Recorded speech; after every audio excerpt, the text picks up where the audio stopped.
Rolling. So, go ahead. We are with Devon here at AMP, and he just got his Miata together. And what did you do to get this all together? Right? It's mostly together. It doesn't have a lot of the fancy bits, but I got it together enough to run tomorrow. I was hoping to get into practice tonight, but didn't quite make it in time, so about 15 minutes late. But yeah, I got the 2.4 Ecotek engine out of the Pontiac G5 or the Chevy Cobalt SS automatic, and inside I got all new gauges. I don't have my dash hooked up yet. I don't even have a tachometer because I ran out of time, but trans temp, oil temp, water temp, air fuel, voltage, and oil pressure all on the panel there, and then the gauge cluster is supposed to sit right there, but like I said, not done yet. This one's a little bit different because the exhaust runs through the interior. That box down there houses a 2.5-inch exhaust which exits the rocker cell on the other side. I did that to get a little more ground clearance and to try and keep the heat out of the tunnel, because the tunnel gets really hot after a few hours of racing. According to Ben, I haven't done it yet. This will be a first for me. I have a splitter made for the front of the car, but didn't quite have the chance to get it done. But most of the underhood's done. It's about the only part that looks half decent right now.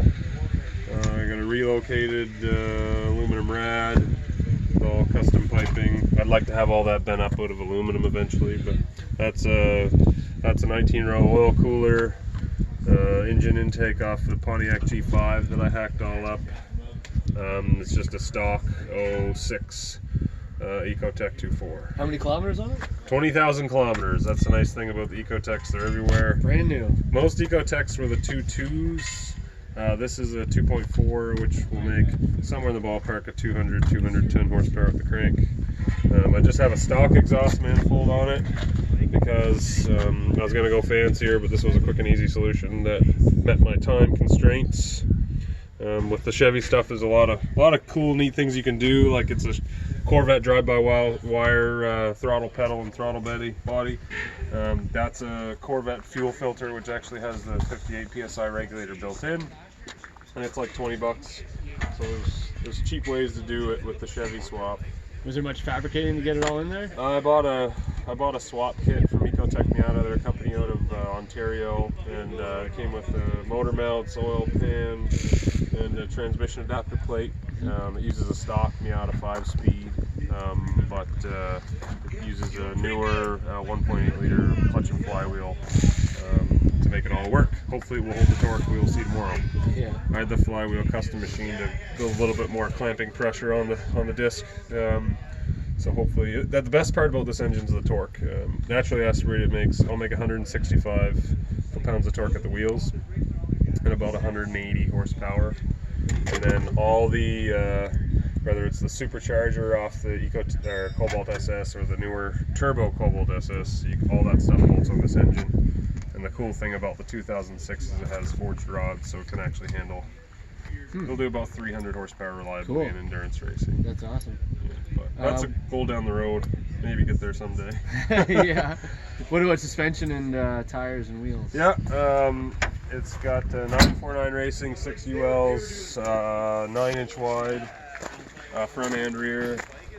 Running a 225, 45, 15 Nitto NT01. It's a good all-around setup. I think I'm going to have to clearance the fenders there tomorrow morning to make them not rub, but it's got the Miata NB Miata Sport brake package, which is a little bit bigger rotors in the rear, and then the fronts are slightly bigger as well, but not as much of a difference. Cool. Battery's been, it kind of has a battery to lead. It has a 1,000 amp booster pack to start it. It actually starts really well. Oh, that's pretty awesome, yeah. It weighs a pound, and it was really easy to wire into the kill switch. You just charge it up every now and then? No, the alternator keeps it charged. Okay, yeah. Awesome. Okay. So that's actually great. And the cool thing is you can always turn it on and check the capacity. It usually reads 100 first, and then it'll go down if it's any less. But I can tell what my battery capacity is at all times. That's awesome. And USB ports to charge the GoPro or whatever. Yeah. But we'll see what's going to break tomorrow. It's probably going to be the diff or the transmission. They're weak in this car. I haven't bothered upgrading it yet. Pretty good stuff. So likely one of the two will let go tomorrow if You go hard. I go hard. And Yeah. can't do anything but go hard at the JCM. Yeah, absolutely. Yeah. Well, good luck tomorrow, man. I Thank- hope everything goes well. Thank you. I'll see you out there. All right, man. Sounds good.